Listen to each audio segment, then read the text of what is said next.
Friends, আশা করি আপনারা ভালো আছেন। আমি হাপ্পু ভালো আছি। আজকের ব্লগটা এখান থেকেই শুরু করছি। আজকের ব্লগে অনেক রকমের আওয়াজ আপনারা পাবেন, কারণ আমার ছেলে আর ওর বন্ধু এখানে খেলছে। ওর বন্ধু থেকে 3 বছরের ছোট, মানে আমাদের বিল্ডিংয়েই থাকে। ও 3 বছরের ছোট আছে, ওর থেকে 3 থেকে 4 বছরের ছোট। 4 বছরের ছোট, 4 বছরের ছোট। তা যাই হোক, তা দুজনে মিলে খেলে এখানে। তা আওয়াজ অনেক রকমের আসবে। আজকে আমি যে জিনিসটা রান্না করছি সেটা আপনাদের সঙ্গে একটু শেয়ার করব। সেটা হচ্ছে একটা, এখন তো আমের সিজন, তা আমের টাইমে কি রান্না করা যায়, অনেক রকমের রান্না হয় তা আম দিয়ে। সেই রকম একটা রান্না আপনাদের দেখাচ্ছি।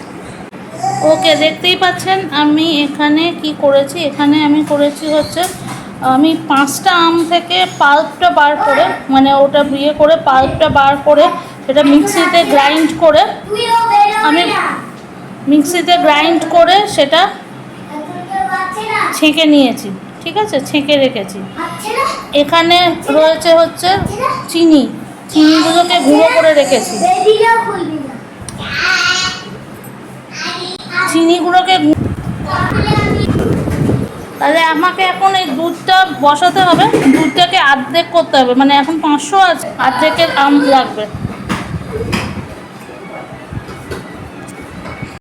আচ্ছা, এই দেখুন আমি দুধটা বসিয়ে দিয়েছি, সেম করে দিয়েছি। এখানে আমাকে মোটামুটি 20 থেকে 25 মিনিট লাগবে। দুধটাকে মোটামুটি আমি অর্ধেক করব, আর এতটা চিনি আমার লাগবে না। আমি 200 গ্রাম চিনি করেছি, আমি জানি আমি এতটা চিনি লাগবে না, তাও আমি করে রেখেছি, অনেক সময় পরেও লাগে। তা একবারেই আমি 200 গ্রাম চিনি গুঁড়ো করে দিয়েছি। ডাস্ট আছে, অসুবিধে হবে না বেশিক্ষণ। তা এখন আমি এটা ফ্লেমটা একটু বাড়িয়ে দিচ্ছি, এটাকে কিছুক্ষণ রাখবো, 20-25 মিনিট। তার আগে আমি একটু এগুলো দিয়ে দিচ্ছি, আমি আপনাদের দেখিয়ে দিচ্ছি। আমি মোটামুটি 100 গ্রাম চিনি দিচ্ছি, কারণ আমি দেখলাম যে আমটা মিষ্টি আছে, বাট এই জিনিসটা করতে গেলে একটু মিষ্টি জিনিসটা বেশি লাগে। আমি যতটা মিষ্টি খাই, আপনারা কতটা মিষ্টি খান আপনারা সেই মতো করবেন। তা আমি এরকমই মিষ্টি খাই।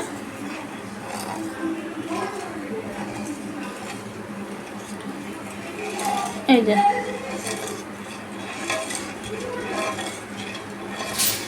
এটাকে আপনাদের নাড়িয়ে যেতে হবে একটু। আরেকটা জিনিস করতে লাগবে হচ্ছে, হাং কাঠটার মধ্যে যেটা আমি করেছি, হাং কাঠ মানে হচ্ছে যেটা জল জড়িয়ে যে কাঠটা যেটা রয়েছে, এই যে এটার মধ্যে আপনাদের আমটা দিয়ে দিতে হবে। এবার আমটা আপনারা কতটা দেবেন, আমি এতটা আম দেবো না, কারণ আমটা আমি অনেকগুলো আম করেছি। আমি মোটামুটি 5 চামচ দিচ্ছি, সেটাই যথেষ্ট হবে। এটাকে ভালো করে মিক্স করে নিতে হবে। আমি এক হাতে মিক্স করতে আমার অসুবিধা হচ্ছে, একদম কোনো লাম্পস যেন না থাকে,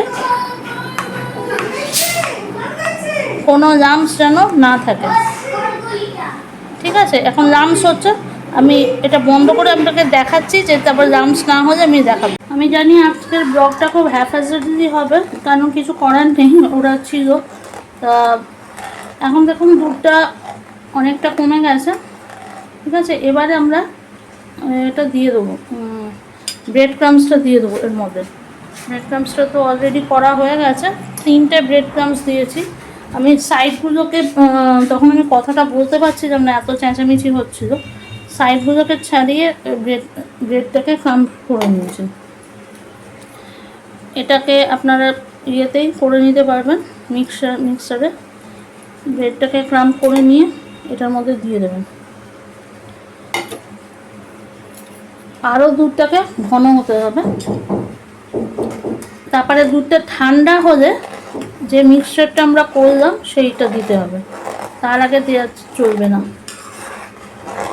যেহেতু সব কিছুই গুঁড়ো আছে, আপনাদের অসুবিধে বেশি কিছু হবে না। চিনিটাকেও আমি গুঁড়ো করে নিয়েছি। চিনিটা নিজেদের যতটা মিষ্টি খান আপনারা, আর আমটাকেও দেখে নেবেন আমটার মিষ্টিটা কতটা আছে, সেই হিসেবে দেখবেন।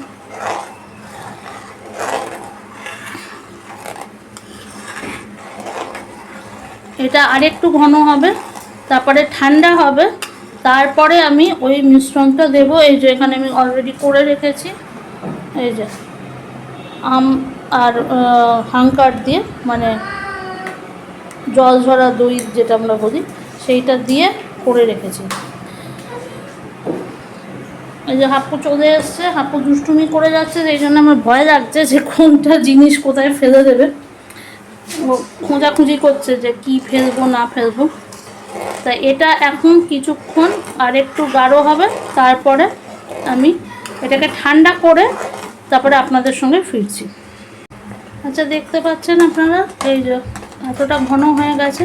এবার আমি এটাকে গ্যাসটাকে অফ করে আমি এটাকে ঠান্ডা করতে দেব অন্তত 15 থেকে 20 মিনিট আগে। একদম পুরো ঠান্ডা হয়ে যাবে, তারপরে আমি যে আমের মিক্সচারটা করেছি সেইটা আমি এর মধ্যে মিশিয়ে দেবো। এই জিনিসটা আমি ঠান্ডা করে ফেলেছি, এই জন্য আমি একটা ফ্ল্যাট জায়গায় রেখেছিলাম, যাতে ঠান্ডা তাড়াতাড়ি হয়ে যায়। ওটা আমি টেস্ট করেও দেখে নিয়েছি, যেরকম আমরা চিনি খাই সেরকম চিনি রয়েছে। এবার আমি এইটা মিক্সচারটা আস্তে আস্তে ঢেলে দেবো এবং তারপরে মিক্স করে দেবো।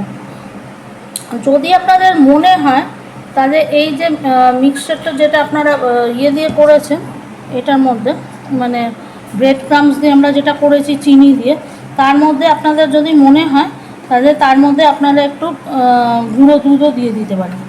আমি মিক্সচারটা পুরোটা এক হাতে ফেটানোটা একটু অসুবিধে হয়, বুঝতেই পারছেন। আমি এটা পুরোটা মিক্সচারটা ইয়ে করে তারপর আপনাদের দেখাচ্ছি কি করলাম।